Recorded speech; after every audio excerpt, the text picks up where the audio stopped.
Hello everyone, আসসালামু আলাইকুম। আশা করি তোমরা সবাই ভালো আছো। ছেলেকে কথা দিয়েছিলাম পরীক্ষার মধ্যে যদি ভালো নাম্বার নিয়ে পাশ করে তাহলে ছেলেকে নিয়ে ঘুরতে আসবো চিড়িয়াখানায়। মাশাল্লাহ, পরীক্ষার রেজাল্ট খুবই ভালো করেছে, তাই ছেলেকে নিয়ে ঘুরতে চলে আসলাম চিড়িয়াখানায়। আজকের আবহাওয়া খুবই ভালো ছিল আর এখানের পরিবেশটাও খুব সুন্দর ছিল। অনেক সুন্দর সুন্দর দোকান এখানে দেখতে পেলাম, ভালোই লাগলো। এখানে অনেক সুন্দর সুন্দর পাখির বাসা আছে। আমার ছেলে তো ভেবেছে এগুলা হয়তো সত্যিকারের এই পাখির বাসা হবে। খাওয়ার জন্য সিঙ্গারা কিনে নিলাম।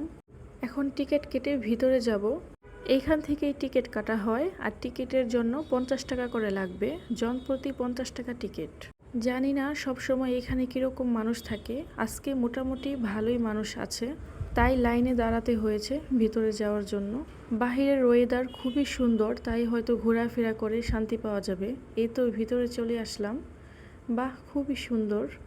বন্ধুরা, তোমরা কে কে আসছো এই চিড়িয়াখানায়? আমি কিন্তু এই প্রথম আসলাম।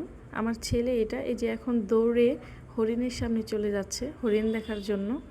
মাশাল্লাহ, হরিণগুলো দেখতে খুবই সুন্দর। আর এমনিতেও হরিণ আমার খুব পছন্দের একটা প্রাণী। হরিণ আমার খুবই ভালো লাগে দেখতে। এইখানে দেখলাম একটা বানর আছে, কি সুন্দর বসে রয়েছে।